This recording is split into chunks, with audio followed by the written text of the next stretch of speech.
koy jéem duñu benn adresse bi du fenn fu dul fii ci tapis rouge excellent ba gis bile promo chambre à coucher royal king size ci 499 000 waran ko jaayee 650 000 di armoire 6 battant ak double lit bu waa kër gi yëpp mën a tëdd ak 2 tables de chevet plus coiffeuse ñu transporter la ko monter la ko doo ci fay dara bu dee Dakar chambre à coucher bu ngeen fi jënd tapis rouge may leen ay cadeau ay coussin ay descente de lit ak ay rideau ku mën na def ku mënul neel fes tapis rouge a fi des indi ay meubles yu am qualité te bees ci promotion tabaski bi tapis rouge dina la jaay salon 7 places plus table basse ci 599 000 may la ay cadeau te ci wàccaayu tabaski bi tapis rouge day ubbi dimanche téléphone 33 842 63 42 ou 77 491 89 89. Justement, yo, on a le choix. Il ne faut pas faire confiance à n'importe qui. Je préfère un ponkal qui sait tout faire.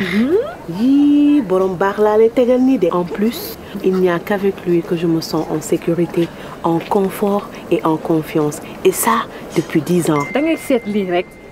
ay ngandim wàññi yu yéeme. wàññi nañ ba 80% ci frais d'envoi ak retrait yi. su weesoo 100 000 francs nag. 1% dong la. mooy yow fayum facturé nag. 1% fépp. 1% partout. Orange Money. moom rek la. bees yu bees. kalpe bu fees. léegi xoolatuma keneen. waa mooy yow. Orange Money. kooku weesu na kalpe.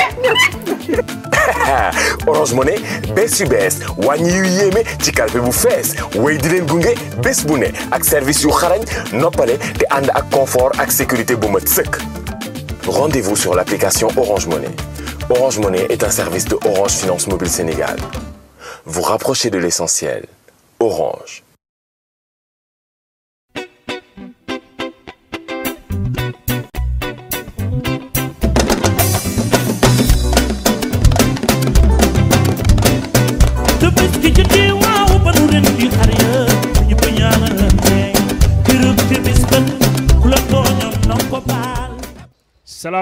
salaamaaleykum mbokk yi ñu ngi leen di nuyu kenn ku ci nekk sa tur ak sa sant leen nuyu fi ngeen leen daan nuyoo fii nga xam ne mooy foire tabaski alxuraysi ñu ànd ak ñi nga xam ne ñooy waa Orange Money foire bi tey buñ fi ñëwee yaakaar naa tey képp koo xamee xamoon bëggoon nga xam ci élevage fan yii yëpp yaakaar naa am nga xam-xam bu yokku ci wàllu élevage yi nga xamante ne moom la ndaw ñi nga xam ne moom lañ song tey ci fii Sénégal bëgg leen a jox ki nga xam ne mooy Cheikh Aïdara mu wax leen xar yi nga xamante ne ñoo jige bitim réew tey mu yaatal leen li nga xamante ne ni mooy xar yi Cheikh Aïdara bu ñu ko joxee tey képp koo xam ne yaa ngi sa télévision du ñu seetaan di nga gën a xam lan moo waral mu jël xar yi jëlee leen bitim réew andi leen fii.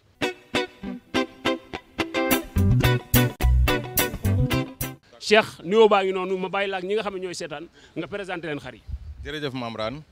waaw ñu ngi nuyu téléspectateur wu TFM yëpp di nuyu àdduna bi yëpp. di delloo ziara di remercier suñu partenaire Orange Money mi nga xam ne moo ñu gunge ci foire tabaski bi solo foire tabaski bi la ñu bëggoon ñëwaat tuuti rek li waral foire bi c'est très simple dañu bëggoon képp ku nekk ci biir këram di seetaan TFM xam lan moo tax ñu jëlee ay xar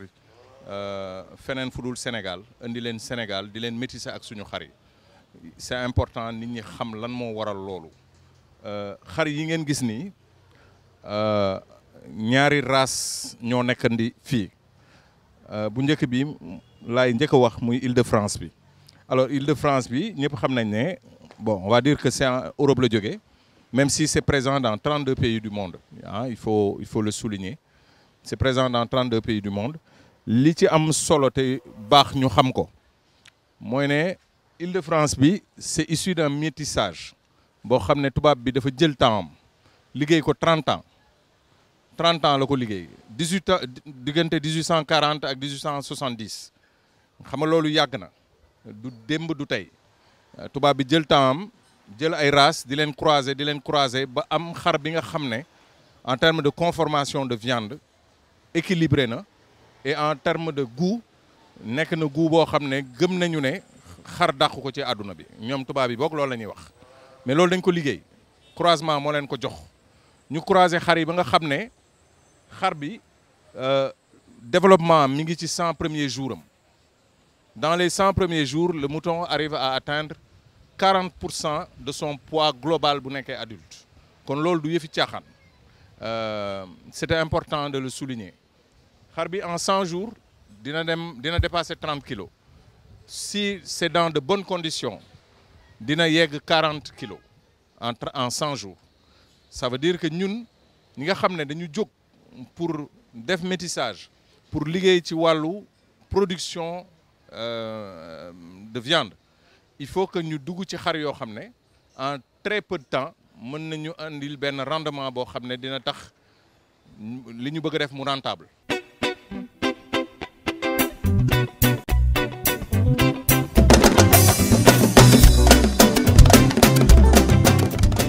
waaw salaamaaleykum man la docteur René Karim Ndiaye donc tey dama ñëwoon fii ci centre bergerie Al Khoureychi donc ñu laaj ma benn question boo xam ne nii je pense que c'est intéressant ñu baaxee ko Sénégalais yëpp donc mooy ci wàllum yàppum tabaski bi donc ndax nu ñuy def pour am yàpp bu sell man ni rek ci temps bu nga xam ne nii li yoon santaane bépp yàpp boo xam ne ni nit yëpp dañ koy jëfandikoo donc dafa baax suñ ko reyee vétérinaire bi saytu ko xool ndax yàpp bi baax na donc pour du andi loraange mais tabaski nag dafa nekk jour boo xam ne jour bu spécial la donc vétérinaire yi du ñu mën a dem fépp ba moo tax par rapport ak qualité yàpp bi pour am yàpp boo xam ne ni vraiment day am moins de contamination donc ñu ngi diggale bu baax xar bi bu nekkee comme période bi nga xam ne li toll ak tabaski barewul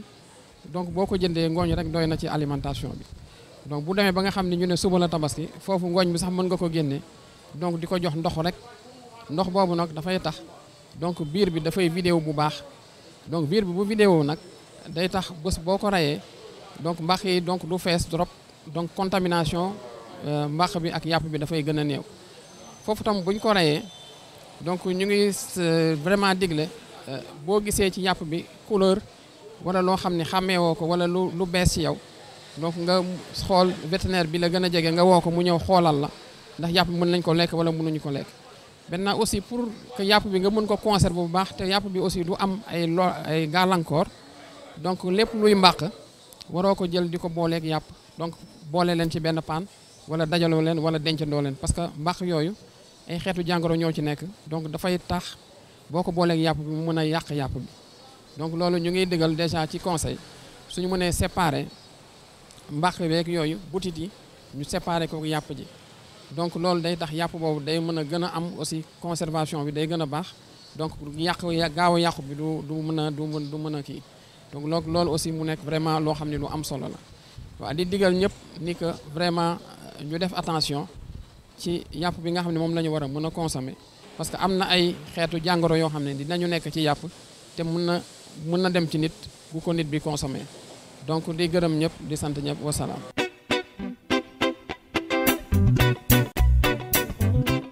Cheikh ginnaaw bi ñu ñëwee tey toog ak yow fii nga xamante ne mooy ci bërëb bi ñu la fekk Cheikh ñu ngi lay nuyu di la jaajëfal di la wax ne la asalaamaaleykum wa rahmatullah. auzubillahi mina shaytaani rajim bismillahi rahmaani rahim Mamran ñu ngi lay fay di fay kulli seetaankatu TFM yëpp ci àdduna bi di rafetlu seen teewaay fii ci bergerie bi ndax fii mooy sancu bergerie Al Khoureychi depuis plus d'un an di rafetlu le fait que ñu ñëw tëjee émission bi fii parce que loolu symbole lay mujjee doon ñu ngi sant yàlla bu baax di julli ci yonent bi sallallahu alayhi wa sallam di yëkkati kàddu rek ci lu jëm ci on va dire jéem a def taxaw seetlu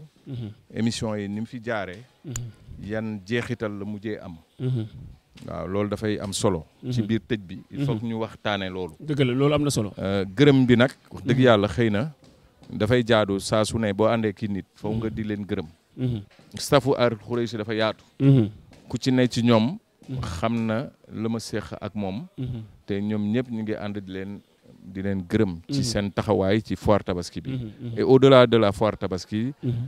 lépp li nga xam ne ñu ngi koy doxal ci biir Al Khoureychi ñoom ñëpp seen taxawaay ñu ngi koy rafetlu di leen ci sant bu baax a baax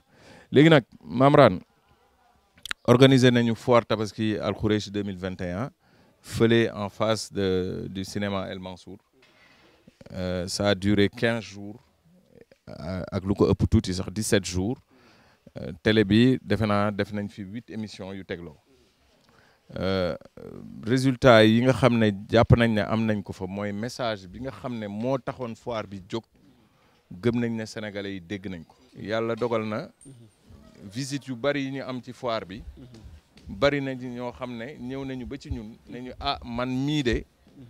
ragal naa ne dinaa dugg ci élevage te yéen ñii yéen a ko waral. yéen ñii yéen a sooxe loolu. yéen a fexe daal ba def ci man loo xam ne bëgg naa dugg ci élevage bi. waaw loolu moom am na. kon loolu xam nga loolu lu rëy a rëy. am na solo am na solo. donc ñu ngi sant yàlla ci loolu. beneen bi ci topp. mooy suñu mbokki éleveurs yi nga xam ne jaar nañ ci émission yi. déplacer seeni xar. ñëw indi ko ci biir émission yi présenter xar yi. ñu poser leen ay questions ci sujet yi nga xam ne moo préoccupé woon foire bi. ñu tontu ci. suñu mbokku éleveurs yooyu mënuñu lu dul di leen jaajëfal. waaw bu ñu leen jaajëfalee ba pare. gis nañ ne yeneen éleveurs yi nga xam ne ñëwuñu tamit. envoyé nañ ay message de soutien ay message de di wane ne daal vraiment lii ñu initiative yi ñu jël ñoom kontaan nañ ci loolu kon loolu satisfaction totale la ñu ngi santaat yàlla bu baax di julli ci Nabi sallallahu alayhi wa sallam te di xamal sénégalais yëpp de wax dëgg yàlla ñun suñu xol sedd na ci message bi nga xam ne envoyé nañ ko na ko nit ñi déggee neex nañu trop mënuñu ñàkk nag comme ay sénégalais lañu xëy na des fois doo ko waxee dañuy naan da ngay dóor ak wala da ngay politique mais mënuñu ko ñàkk def tey ci tey je m'adresse aux autorités du Sénégal di leen wax rek ne ñun ay citoyens lañu sans aucune accointance politique faruñu ci benn boor mais jàpp nañu ne dañu am lu ñu war ci suñu réew ñu taxaw di ko jéem a def gis ne comme dañuy wooye éleveur moom buñ ko tuddee rek ñu ngi koy xaar ci production wu yàpp waaw de façon directe ou indirecte dëgg la production yàpp mi ngi nekk ci la consommation quotidienne mi ngi nekk aussi sur l'approvisionnement de moutons de manière suffisante pendant les grandes fêtes lu mel ni tabaski wala yeneen fête musulmane yi nga xam ne yëpp dañuy yitte woo xar mais tabaski daal moo ci gën a fës te moo ci ëpp besoin donc forcément comme foofu lañ ñuy xaar ñun de jàpp nañ ne il faut ñu taxaw def ci ay jéego kuñ ci fekk ña nga ca kuñ ci fekkul it ña nga ca dëgg la donc autorités yi su ñuy wax ak ñoom tey c'est juste leur dire que les éleveurs sont là existent qui sont réunis en association qu'ils ont plein de projets man mii dama sopp rek ñëw ci télé bi di ko fi wax waaye xam naa ne bari na ay éleveurs yu toog seen ruq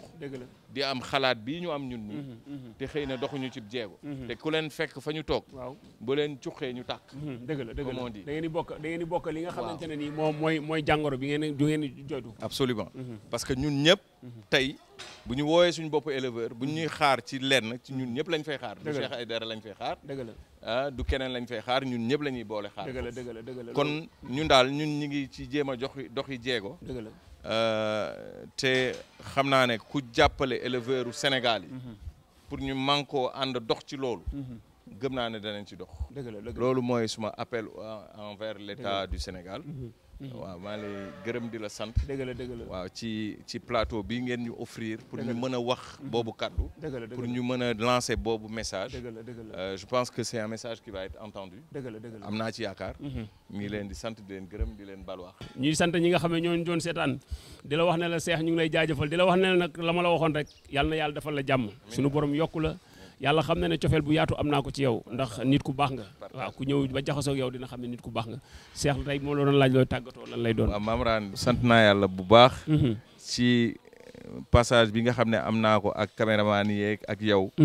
vraiment sama xol sedd na ci yéen lool. te wax dëgg yàlla. cofeel boobu. moom la ñu partagé ma ak yow. dëgg la macha allah dëgg la. léegi nag Orange Money mënuñu ko bañ a tudd.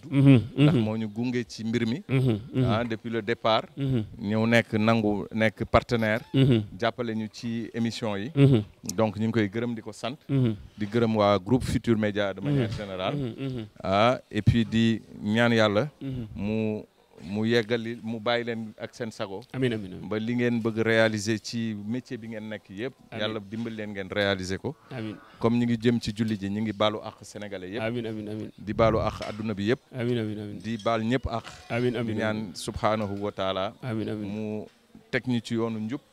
barket Seydina Muhammad sallallahu alayhi wa sallam. amiin amiin asalaamaaleykum wa rahmatullahi taala wa barakaatu. kaddu yi am na solo mbokk yi mu ngi noonu kaddu yi am na solo man nag li may tëjee du dalul waa Fayeen yi ak waa Ngomen ak waa ñi nga xamante ne ni tey jii